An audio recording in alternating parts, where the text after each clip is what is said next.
बच्चों हम पढ़ रहे थे यहाँ पे क्लास 11 का छठा चैप्टर जिसका नाम है थर्मोडायनेमिक्स, उष्मागतिकी। उष्मागतिकी में आज हम बात करने वाले हैं आंतरिक ऊर्जा के बारे में। आंतरिक ऊर्जा को हमने पहले भी पढ़ा था, ठीक है, लेकिन डेफिनेशन यदि देखें हम तो किस प्रकार से यहाँ पे हम आंतरिक ऊर्जा को डिफाइन करेंगे, ठीक है। तो छोटी छोटी बातें हैं उनको हम ऐसे ही जान लेते हैं। जैसे कि यदि मैं बात करना चाहूँ कि भाई आप कुछ काम कर रहे हो, ठीक है, आपने मान लीजिए ये जो स्लाइडर है उसको उछालना स्टार्ट किया, ठीक है, यानी कि इसका मतलब आप इस पे कुछ काम कर रहे हो, है ना।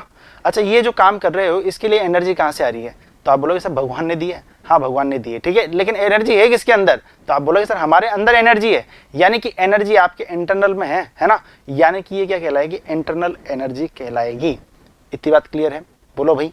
अच्छा, यदि हम बात करते हैं यहाँ पे, तो मैं कुछ भी यहाँ पे गाड़ी चला रहा हूँ या मैं भाग रहा हूँ, तो वहाँ पे मैं क्या कर रहा हूँ, काम कर रहा हूँ।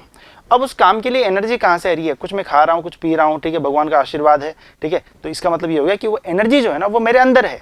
यानी कि ब्रह्मांड की यदि हम बात करते हैं, पूरे ब्रह्मांड की, ठीक है, तो पूरे ब्रह्मांड में क्या होती है, बहुत सारी जो एनर्जीज होती है ना, ठीक है, उसको यदि मैं टोटल यदि करना चाहूँ, है ना, तो वो जो पूरी की पूरी टोटल एनर्जीज होगी, काइनेटिक एनर्जी ले लो, पोटेंशियल एनर्जी ले लो, ग्रेविटेशनल एनर्जी ले लो, जितनी भी एनर्जीज है सबको यदि मैं टोटल कर देता हूँ तो वो क्या कहलाएगी, उसे ही बोला जाएगा आंतरिक ऊर्जा। अब एग्जाम में क्वेश्चन किस प्रकार से आएगा और किस प्रकार से हमें लिखना है, आप ध्यान दीजिएगा। प्रत्येक पदार्थ ऊर्जा की एक निश्चित मात्रा के साथ संबद्ध होता है, रिलेटेड होता है। ऊर्जा की यह मात्रा उसके ताप एवं दाब एवं रासायनिक प्रकृति पर निर्भर करती है। इस ऊर्जा को ही हम क्या बोलते हैं, आंतरिक ऊर्जा कहते हैं, ठीक है। यदि हम बात करें तो ई या फिर यू से हम इसको रिप्रेजेंट करेंगे। किसी भी पदार्थ की आंतरिक ऊर्जा उसमें निहित समस्त ऊर्जाओं का योग होता है, जिसका सही मान ज्ञात करना असंभव है, अतः केवल आंतरिक ऊर्जा में परिवर्तन को ही ज्ञात किया जा सकता है। यानी कि कभी कुछ ऐसा बोल दे कि आप आंतरिक ऊर्जा ज्ञात कर सकते हो क्या, तो जवाब आना चाहिए बिल्कुल नहीं कर सकते। सिर्फ और सिर्फ उसमें परिवर्तन क्या हुआ है उसका हम यहाँ पे वैल्यू निकाल सकते हैं, एग्जैक्ट इंटरनल एनर्जी का वैल्यू आप नहीं निकाल सकते। क्या इतनी बात समझ में आती है, ठीक है, कोई दिक्कत यहाँ पे नहीं है। बड़े आगे तो जो आपके क्वेश्चन आएगा आंतरिक ऊर्जा से वो सिर्फ इतना ही क्वेश्चन आता है, ठीक है। अच्छा सर, अब यदि मैं बात करूं यहाँ पे तो इसका कोई थ्योरी यहाँ पे यदि मैं रिलेशन निकालना चाहूँ, ठीक है, ध्यान से समझो।